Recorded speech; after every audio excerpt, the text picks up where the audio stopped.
Damn, Eren, we see you. I see you, bro. You doing big things in this chapter. This Attack on Titan chapter definitely was focused on strategy and the fight beginning with the Armored Titan Reiner versus Eren, the rematch we've been dying to see. And I mean, the strategy definitely took up a good chunk of the actual chapter or whatever, but when it finally goes down, it's like all the training and all the progression Eren has had is finally coming to the forefront, and we're seeing it, and he ain't fucking playing around. Reiner, you about to get fucked up, bro. So one of the things to know with this chapter, because to be honest with you, again, a lot of it was set up and just kind of talking about strategy and whatnot. The Titan that had the cargo on it that was seemingly intelligent. For starters, the design looked disgusting. It kind of made me cringe because it just was like a bending looking fucking weird. It was like a wagon almost, as if the Ape Titan was using one of the Titans as a fucking wagon, but it had intelligence to it. So I'm wondering, is it a shifter? Could it be that he has another shifter with him? Maybe it's just some like a bunch of scientists or some shit. Maybe this dude was a scientist as well, and he has a bunch of lackeys that he just has, you know, doing his bidding, so to speak. Or could it be that he has experimented so much that pretty much he has one of the normal Titans that, you know, he's out of his mind, but he's listening to him because he experimented to the point where he can have these Titans actually do his bidding? Or could it be that these Titans, some of them are just so freaking scared of him that they'll do whatever just because they're scared, because they like can sense how much of a danger the Ape Titan or the Beast Titan really is. And I mean, that stare down with Erwin and the Armored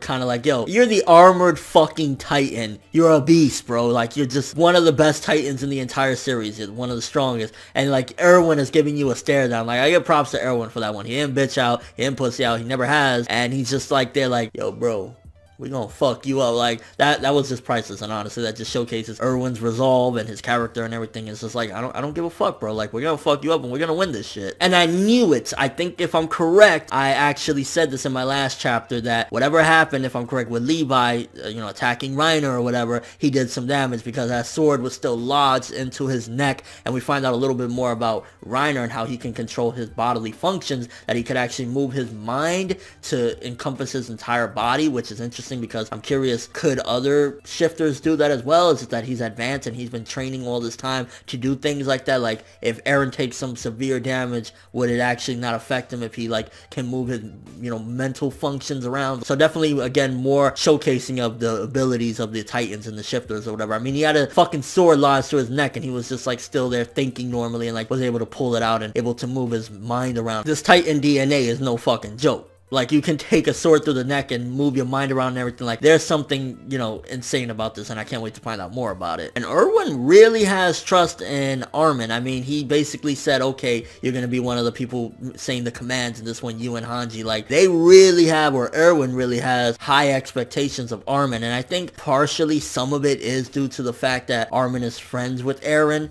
And, I mean, granted, of course, I'm not taking away his, you know, merits. Like, Armin definitely on his own, he's really fucking smart, and he can be a great strategist. But I think to a certain degree, because Erwin is a tactician, and he is very intelligent, and he will be cunning if he has to, he probably sees that Eren, at the end of the day, is friends with him, and Armin and Erwin would probably listen to Armin more so than anybody else. So I think that's something small that takes into account why he's giving him this power, but also it showcases Armin's development. As it did last week, and the week before that, Armin is ready to give out commands and do these things, and he's very intelligent, and he's come a long way from being the little bitch that, you know, was scared and oh my gosh, like, he still has some of that in him, but ultimately he'll say the commands when need be. And I'm curious, like, is Bertolt really actually hiding inside the walls? I mean, we see Eren in this chapter, and he's going fucking in, beating the shit out of Reiner, and some of the art in this chapter, when he was fucking him up, looked really fucking good. I mean, you can see the development in his art. It's come a long way from them rough days from the first few volumes.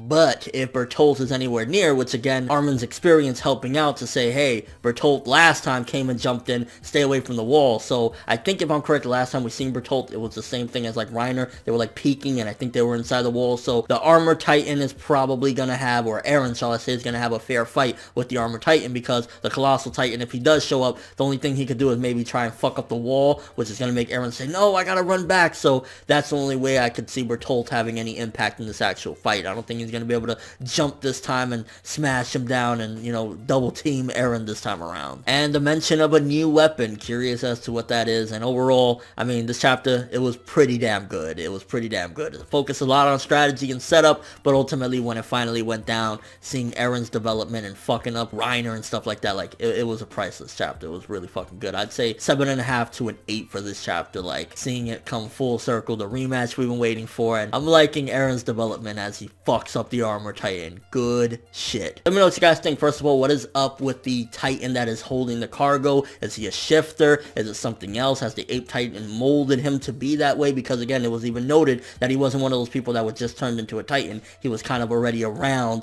and he might have been one of the people that gave the word that, oh, they're already here to the Ape Titan. So is it somebody that's smart? Is it a trained Titan? What's up with that? Where do you guys think Bertolt is hiding? Again, I'm pretty sure it's within the walls. And Eren versus Reiner, who's gonna take it in this one? Like, it's looking so good. But that's all I have for this one. Thanks for watching. Hope you enjoyed. If you liked anything I had to say or enjoyed the video, drop me a like. I'd greatly appreciate it. And if you haven't subscribed, if you could do so as well, that'd be amazing. I'm from the world, and as always, people, have an awesome day.